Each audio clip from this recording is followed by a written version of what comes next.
Okay, well, welcome to Paducah Namesakes. If you're like me, I'm not a native of Paducah, but I've been here 40-some years, so I consider myself a native.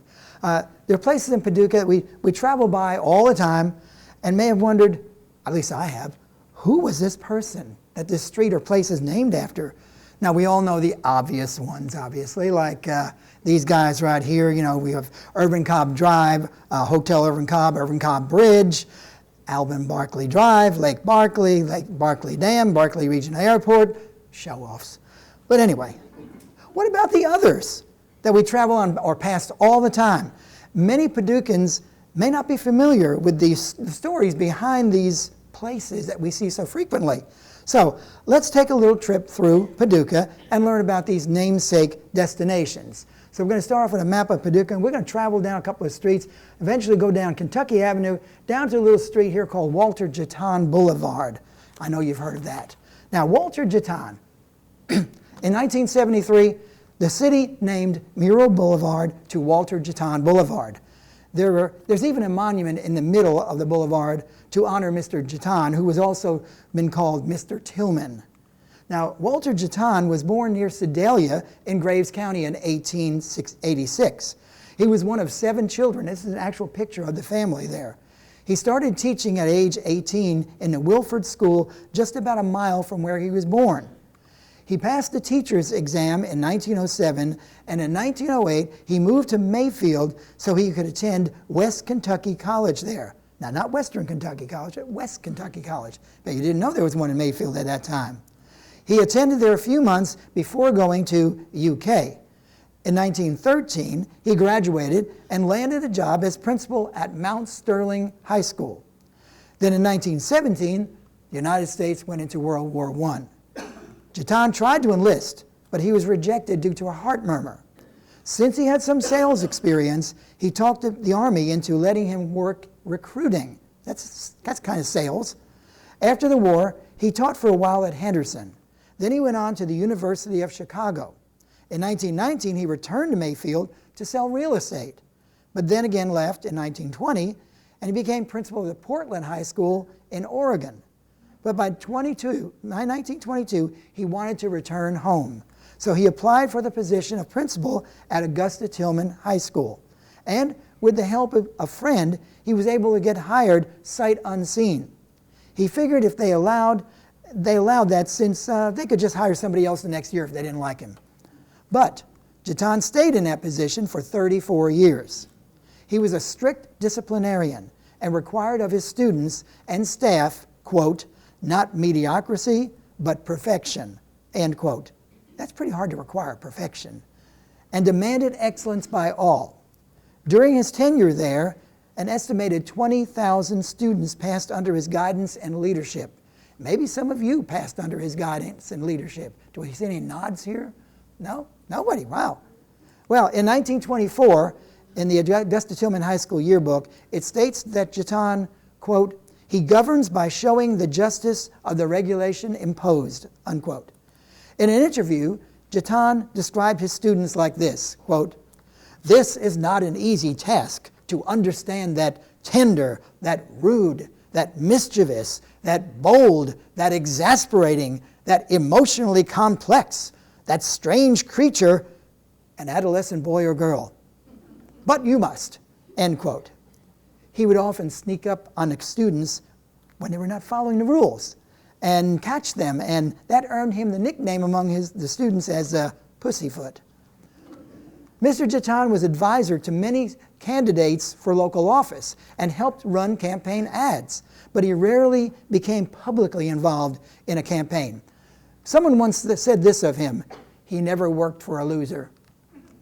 In 1955, the school was renamed in his honor, becoming Walter Jaton Junior High School when he retired in 1956. The same year, Paducah Tillman High School opened down the road. He enjoyed his retirement for 24 years and spent his last years at his home on Jefferson Street. He passed away in 1980 at the age of 93. Now, from Jaton Boulevard, we're going to take a little turn here and go to Jefferson Street. And from Jefferson Street, we're going to turn down and hit a little place called Harahan Boulevard. I think you might know where that is, although that one really got me because I thought, who in the world was Harahan? That made me question that. So, Harahan Boulevard. It's a 4-block street located between Jefferson and Martin Luther King Drive. And in 1905, the Illinois Central Railroad Hospital was located at the Jefferson Street end of the street, with the railroad owning all of that land. In October of that year, the city agreed to allow the owner, who represented the railroad, to build a street at his own expense, which meant paying the leveling and the grading of the road, constructing the sidewalks, the drainage, the storm water sewers. The paper labeled it as to be a small city in itself. It was a win-win for the city, which was trying to develop that area anyway, and they were getting it done for free. James Theodore Harahan was president of the Illinois Central Railroad from 1906 to 1911, and he frequently visited Paducah on railway business. Many employees of the railway were living in the vicinity of the railroad hospital, and great plans were being made for the future railroad shops, as you may know where they are, on Kentucky Avenue. The owner of the property decided that he was going to develop that area of land. Out of the 28 acres of land, 100 lots were created and sold mainly to employees of the railway. It seemed only fitting to name the new neighborhood after Mr. Harahan, who, by the way, also has a bridge in Memphis named after him, as well as a whole city in Louisiana. Now, that's quite a legacy. An interesting note and tragic note about Mr. Harahan.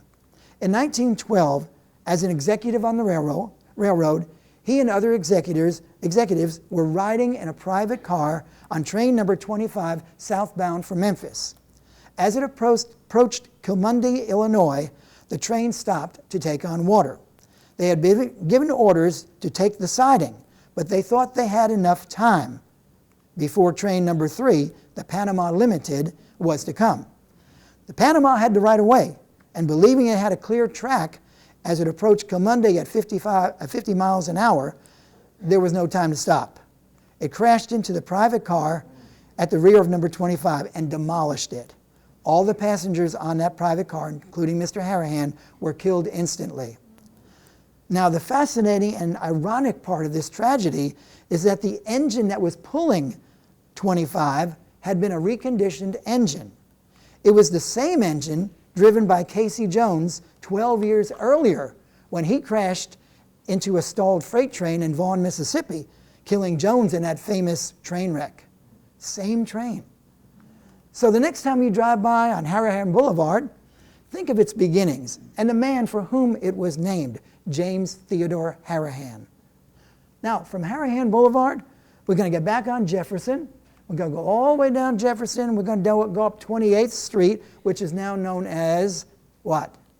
Joe Clifton Drive. I always go down there, and I've always wondered, who was Joe Clifton? Well, we'll find out.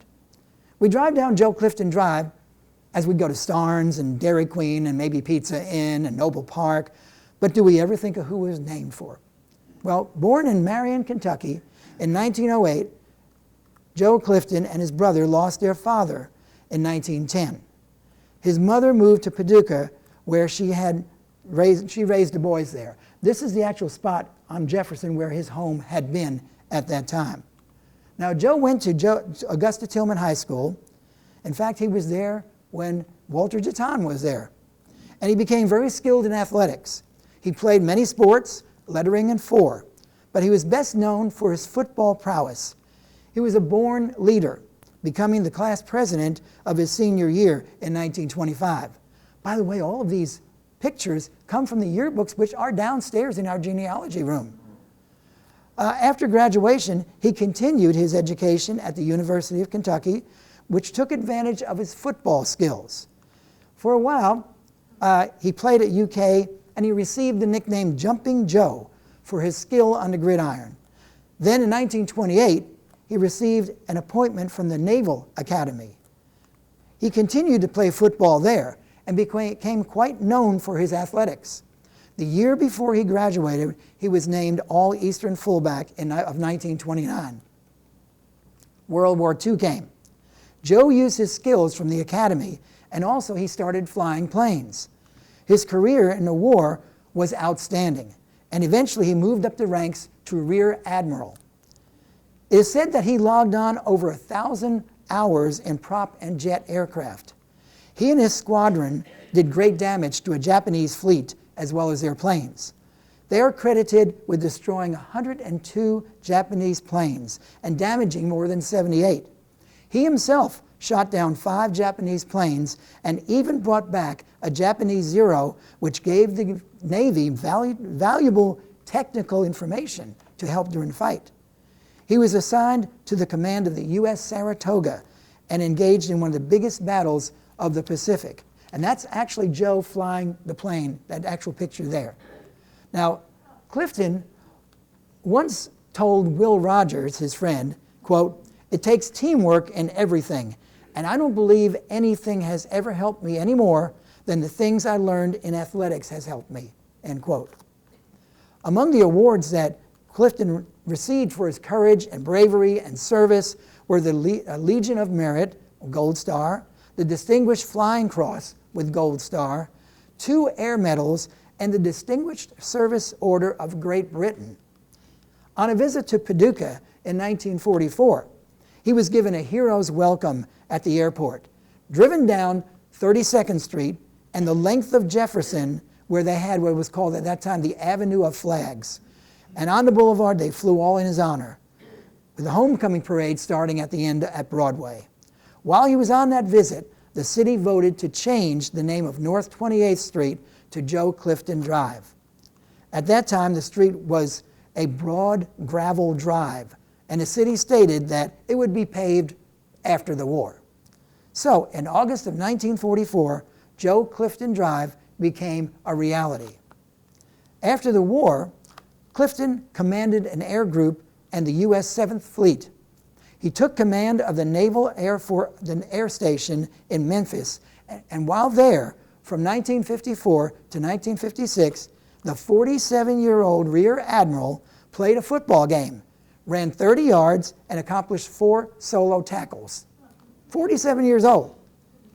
He went on to a long career in the service in the Navy, retiring in 1963. In 1967, he was diagnosed with cancer. Both legs and a kidney were removed before he finally succumbed to the disease just in 3 months. Flags across Joe Clifton Drive were flown at half-mast, and the old warrior is buried now in Arlington National Cemetery in Washington, D.C.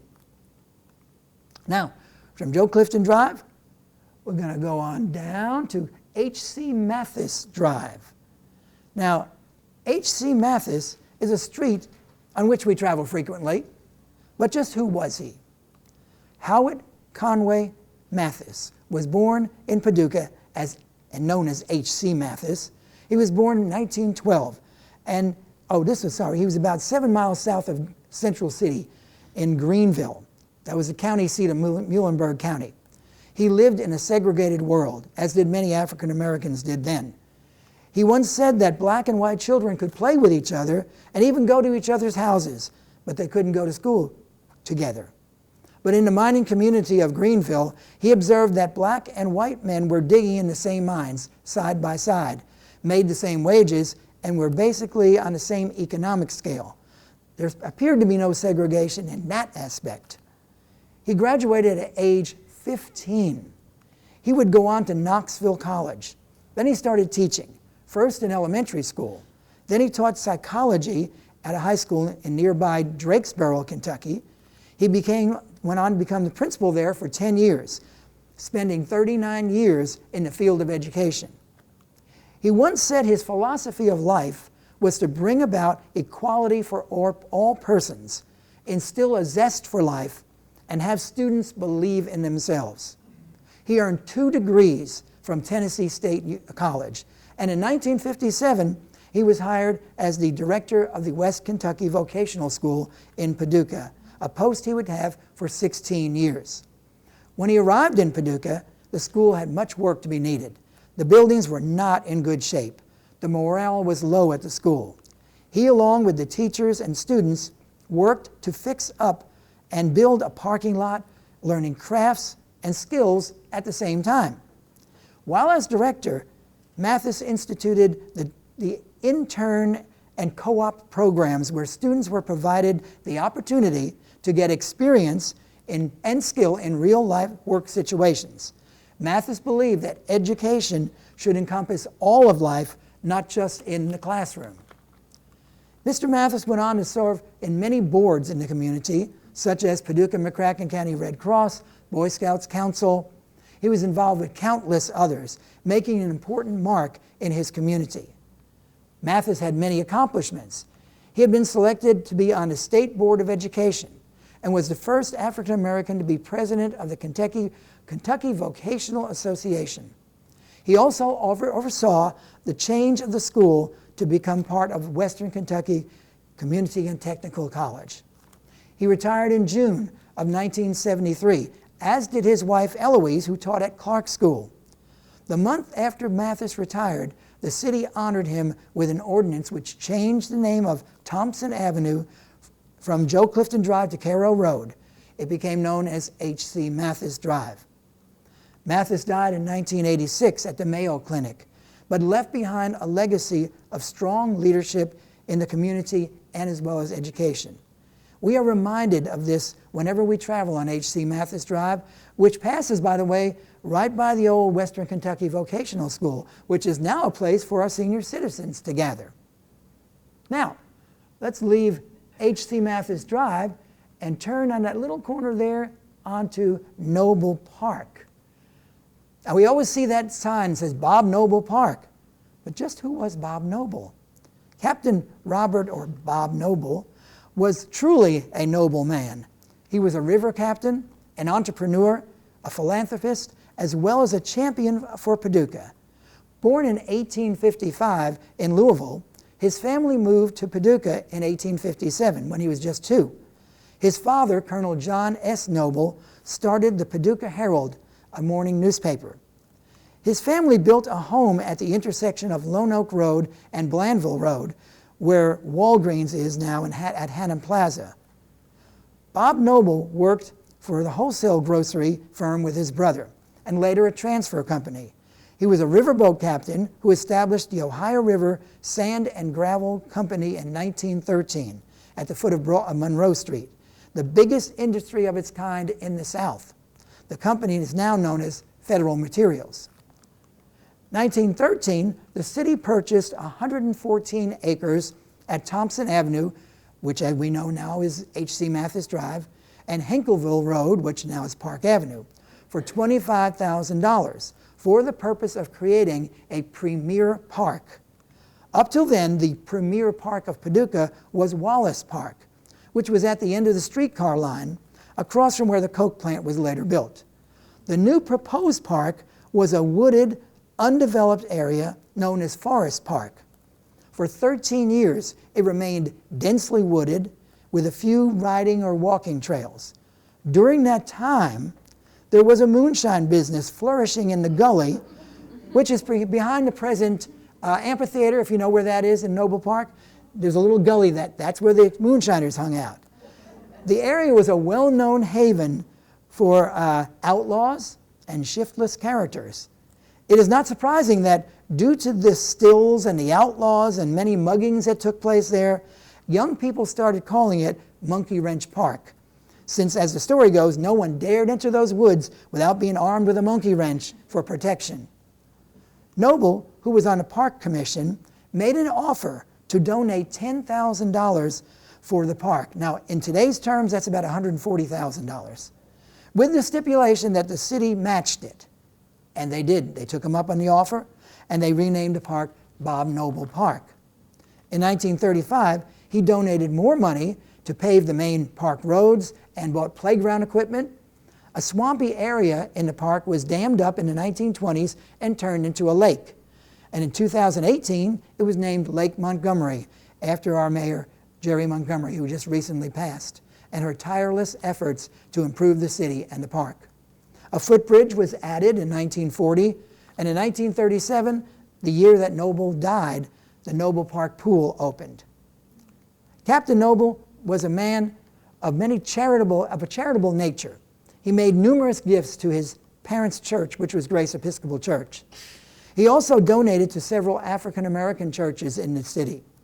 He always said he appreciated the industry and the loyalty of his African American employees. He would present his employees, all of his employees, a turkey at Christmas, which was pretty good in those days. Now, a quote from his obituary states this, quote, "Hospitality was engraved on his hearthstone. He loved his friends, and he liked to see them happy," end quote. After the park was opened in 1926, the city erected a tablet, which is still there in the park, in honor of Bob Noble. Irvin Cobb was asked to write a few words about his friend Noble. Cobb, without hesitating, jotted down these words, which are engraved on the tablet. Quote, "Captain Bob Noble, native of Paducah, patriotic Kentuckian, Southern gentleman, whose generosity made possible the beautifying of this playground for the people of his hometown. This tablet is gratefully and affectionately dedicated, 1926. Now that you've enjoyed a visit to the park, let's go down Park Avenue and take a visit to another park, which is Stuart Nelson Park. William Stuart Nelson was born in Paris, Kentucky that is, in 1895. His parents were Dr. W.H. Nelson and Emma Nelson. Shortly after he was born, the family moved to Paducah, where his father set up a business, a practice, I should say. An ad in the Paducah Sun of 1897 lists him as a physician and a surgeon. He later became the assistant city physician, a position he held for many years. And that was quite an accomplishment in those days for an African American. Their young son, William, was raised in Paducah and graduated from Lincoln High School. He was one of 72 black soldiers who left Paducah on April 2nd, 1918 to go over there during World War I. The train which carried them to Camp Zachary Taylor had about 5,000 people see them off here in Paducah, the largest group to witness the departing of soldiers during the war. Dr. W.H. Nelson led the patriotic march to the station. About 500,000 African Americans served in World War I. Now, blacks were segregated in the war and weren't given the respect the soldiers should have received. William Stuart Nelson witnessed this, and this was to change his life. After the war, he attended Howard University in Washington, D.C. From there, he went on to Yale and earned a Bachelor of Divinity degree. He went back to France after serving there in the war and studied at the Sorbonne and the Protestant Theological Seminary in Paris. And this is not Kentucky this time. In 1940, he returned to Howard as Dean of the School of Religion. He became the first African American president of Shaw University in Raleigh, North Carolina, and then the first president of Dillard University in New Orleans. Then he went back to Howard as dean and vice president. He developed the philosophy of nonviolence strategy and wrote many articles and books. He became an international expert on nonviolence way before Martin Luther King was around. In 1941, he participated in the March on Washington. He made several trips to India. And in 1946, he marched with Gandhi. He frequently corresponded with Dr. Martin Luther King Jr., and in 1965, he joined King in the Selma to Montgomery March. Nelson returned to Paducah several times, and with many speaking engagements. In 1938, Dr. Nelson spoke at the then called Paducah Colored Park, for on that day, he was joined by the mayor, the city commissioners, many African Americans, and the park was rededicated and renamed Stuart Nelson Park. He was a man of many accomplishments, as mentioned, including being a member of the Gandhi Peace Foundation, a prison chaplain, an organizer of many churches in the D.C. area. The Stuart Nelson Scholarship was established at Howard University. He died in 1977 near his beloved Howard University. His mark was left all over the world, and we have the claim of our Paducah Sun with Stuart Nelson Park. Now we're going to go leave Stuart Nelson Park and head down on Park Avenue all the way down to a place, let's keep on going a little further, and we're going to a place called Friedman Lane. Joseph Friedman. Anyone who's ever traveled down Pines Road or Friedman Lane may not know the name of Joseph Friedman, a very prominent business leader and philanthropist in the early 1900s. He had a country home out there called the Pines. That area outside Paducah city limits was the location of many summer homes of the elite and pioneer families. In fact, it was even a toll road back then. Now, Mr. Friedman was born in 1857 of German Jewish parents. After a short education, he was an outstanding salesman, later joining his father at the Friedman Vinegar Company. And in 1891, he and his brother-in-law, John Cuyler, formed the Friedman Cuyler Company, which became one of the largest whiskey distributors in the South. This company had its main offices and distribution center located at 2nd and Jefferson, in a building that was later used by the International Shoe Company, which is right across where the restrooms are now and where the farmers market is in that area. They owned and operated a distillery near Bardstown and manufactured many leading brands of whiskey, including Brook Hill, Newport, J.W. Palmer, and Early Times. The company produced 20,000 barrels of whiskey annually. Friedman became a millionaire. He lived in the city on 9th Street. As you can see, it was a very modest house considering he was a millionaire. But he also had his summer home, the Pines, at the west end of town. At the Pines, he raised thoroughbred horses and prize chickens. He also became a very beloved citizen of Paducah, and as someone who was always willing to help, whether it be financially or giving advice or counsel. He would help businessmen in need and young men really ready to start a business.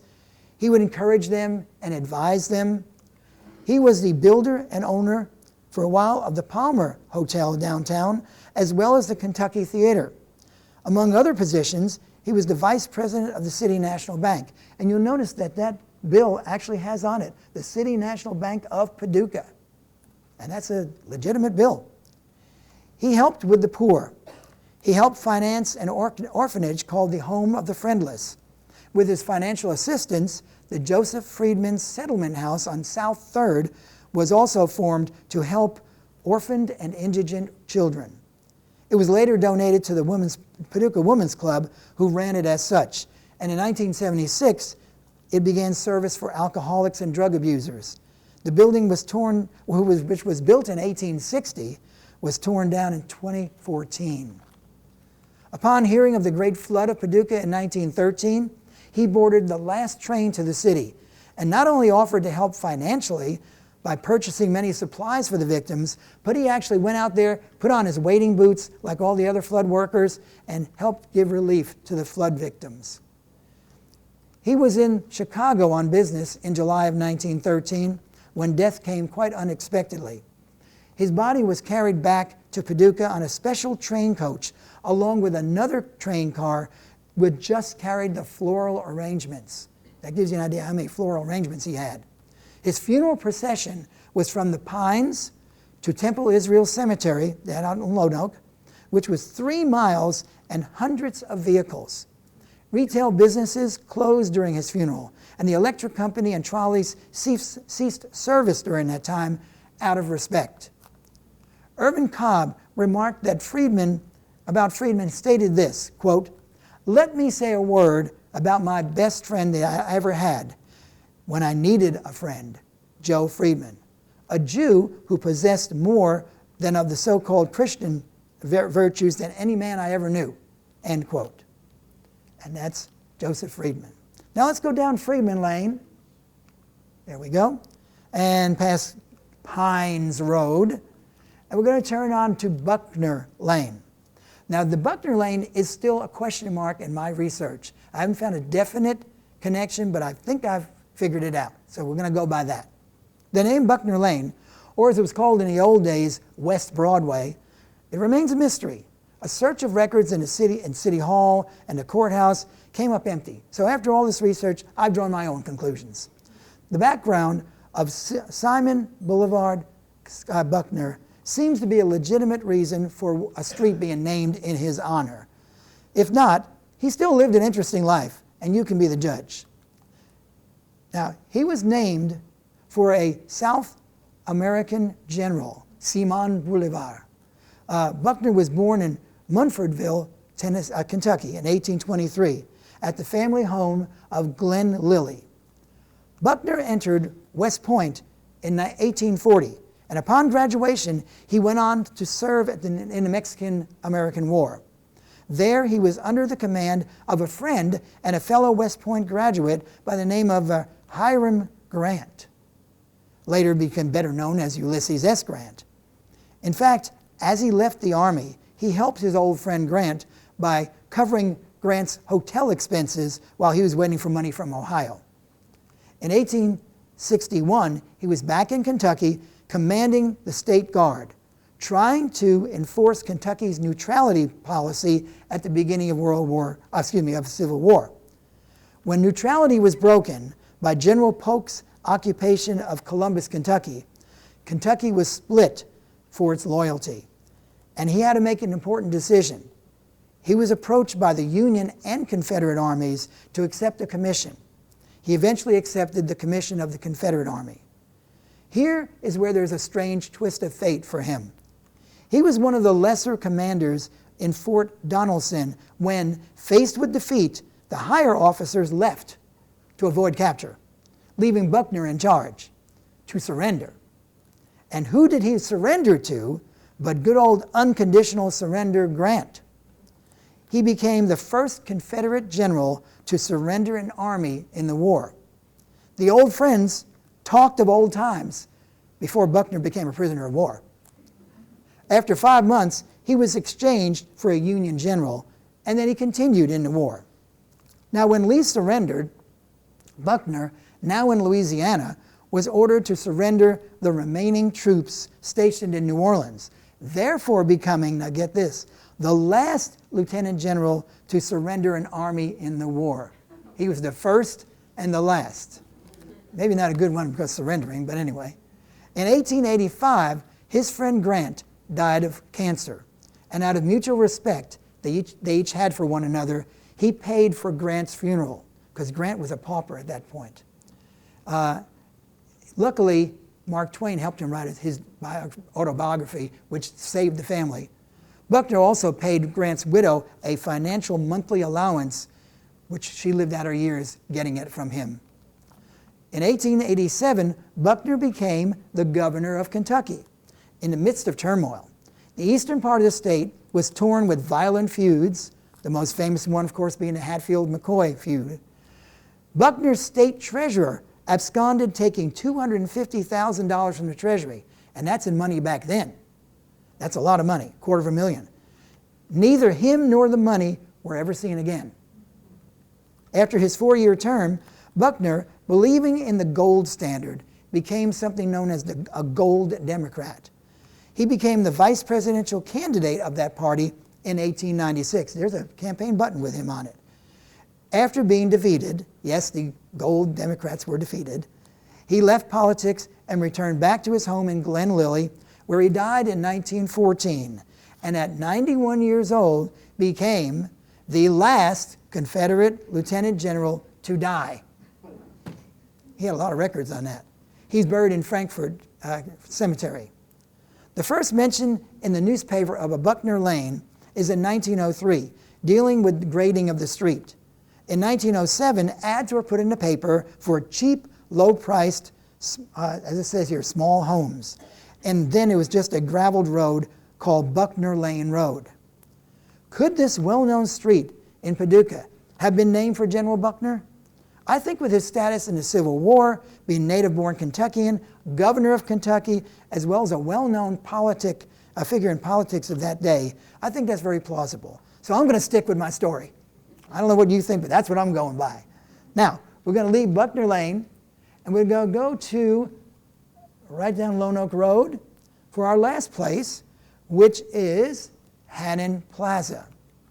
Again, I've been in Paducah 40-some years, and I've always wondered, who was that named after? Why is it called Hannan Plaza? It's a strange name. I always used to get Hannan and Harahan mixed up. Well, I'm sure most of you have shopped at Hannan Plaza. Let's go back just a minute. at one point or another, but you know the history of that site and its beginnings. Well, we need to start with the Hannan patriarch, and that was Ed D. Hannan. He was born in Louisville in 1867, and he came to Paducah at an early age. He eventually started up a plumbing and heating business, which became known as Hannan Supply. The business was quite successful. He and his wife Lula had several children, including William T., better known as Bud Hannan. Now, let's go to 1924, and in that year, he purchased a 15-acre tract of land, formerly part of the Angles estate of the Quigley family, which later on Alvin Barkley would buy the house itself. On that land, there was a house built in the 1860s, you saw this before, which had been the boyhood home of Bob Noble of park fame. Mr. Hannan was an outstanding community member. By the way, this is located now right about where Walgreens is and up by Kroger's. He served his church and Paducah in many ways. He was on the city's zoning commission from the year he bought the land until his death in 1942. His wife continued to live in the house until her death in 1952. The house was then leased for a while, and then the lease ran out. It was abandoned, only to be damaged by vandals. Now here's the story of where Hannan Plaza begins. In 1956, the heirs of the estate, including Bud Hannan, were approached about building a shopping center in that location. Zoning laws, this is kind of ironic because his father was on the zoning commission before he died, zoning laws prohibited the change. And several realtors and businessmen were against it. In that year, several respected realtors claimed that a shopping center there would, as they said, depreciate home value in the vicinity, cause serious traffic congestion on the narrow streets going to Wallace Park, and cause a great reduction of property values in the city's downtown district. Well, interest waned and ebbed throughout the next 11 years. Bud Hannan, who had the title of developer of Hannan Plaza, came to the conclusion that the Civil War home stood in the way of progress. So it was probably beyond restoration at that point anyway. Let's see if I'm on the right. There we are. Anyway, so it was on a hill up, as you can see the location of it now, where you can see where Walgreens is in the front and Kroger's is over there. It's about the last. It was on a hill, a steep hill, where the Kroger's parking lot is now. And in the spring, there were long lines of daffodils that would lead up to the house. It was, from what I heard, it was beautiful. Finally, the shopping center was approved, and the house was raised, and the hill was cut down, with many loads of soil removed, and the plaza began in December of 1965. You can see an ad for this dirt for sale there. But if you look behind Kroger's, there's a wall there and it still goes up there, so that shows you how high it was at one point. Well, finally the shopping center was approved. Now, on May 17th, 1967, Hannan Plaza opened. Maybe some of you are familiar with it looking like that back then. It had room for 5 stores. Kroger's, which still stands there at that location, Value Village, Top Value Stamp Redemption Center, Super X, and one more that wasn't occupied at that time. The largest by far was Value Village, but it boasted 1.5 acres of floor space, including an auto repair shop, a service station at the rear.